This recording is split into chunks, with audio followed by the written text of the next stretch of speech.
Picture this, it's 2006, Happy Feet just dropped, Pluto is still a planet, and you have no idea about the devastating financial crisis that's coming in 2 years. So, life sounds pretty good, right?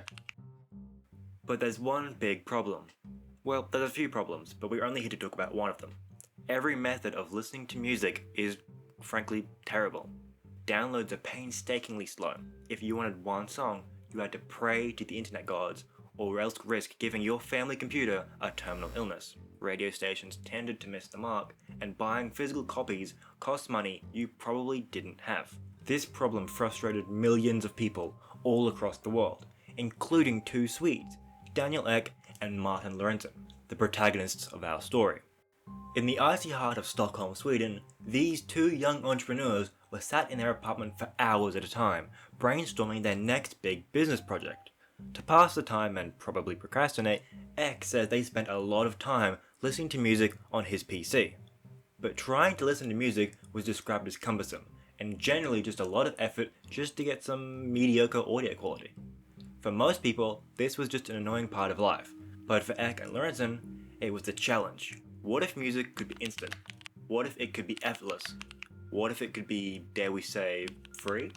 With this new lightbulb moment, Ek and Lorentzen turned their attention to the music industry, determined to fix this mess and of course make a little bit of money as they did it.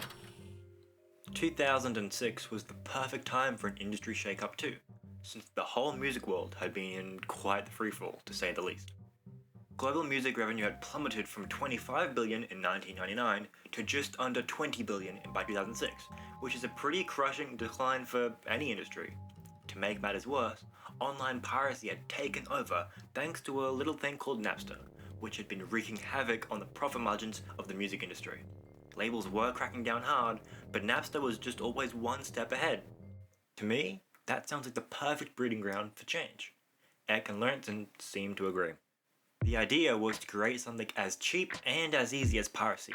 They wanted high quality audio, they wanted no downloads, they wanted something that hadn't been done before. There were already some solutions in the works though. Steve Jobs was trying to convince the world that owning your digital music was the future, and for a while, that seemed true. But iTunes was still old school. It wasn't built for endless discovery, and it sure wasn't cheap. So while Apple was busy turning every iPod into a miniature money printer, Spotify saw a different future. One where music was limitless, instant, and most importantly, free. Well, sort of free. Ad-filled, kind of annoying, but free. Ek specifically was obsessed with the technical side of things. He was obsessed with minimizing latency and perfecting the user experience. All that hard work paid off, and by 2008, the industry had only gotten more desperate, and Spotify had only gotten better. So, the two businessmen sat down with the biggest record labels out there, offering a rather tempting deal. Spotify would receive unlimited access to put the label's music on their website, giving Spotify a giant catalogue of some of the biggest and best music around. In return, the labels would hold a chunk of Spotify's stock for next to nothing, pretty much ensuring they still had a horse in the race. The deal was a massive success, and from here it was pretty much exclusively up. In 2011, Spotify crossed the Atlantic to the United States and beyond. They introduced a free model of Spotify like we see today, full to the brim with ads. But importantly, Spotify always retained a nearly 1-to-4 ratio of paying subscribers to total listeners, which might not sound that impressive, but is quite the challenge to really achieve. Finally, by 2015, Spotify was proving that streaming, not owning, was the future of music. Apple, sensing the shift, scrambled to launch Apple Music, but Spotify had already pulled ahead, solidifying its dominance in the new era of music consumption.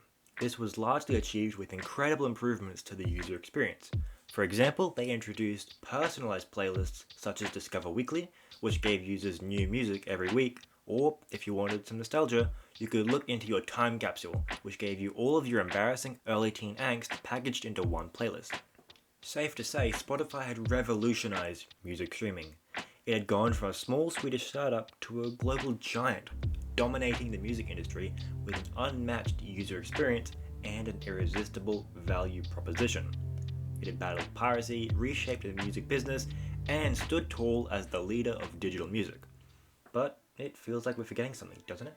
Maybe all wasn't well for our dear Spotify. Maybe there was, YouTube, the world's largest source of music streaming, a behemoth so vast, so embedded in global culture that it threatened to swallow everything in its path.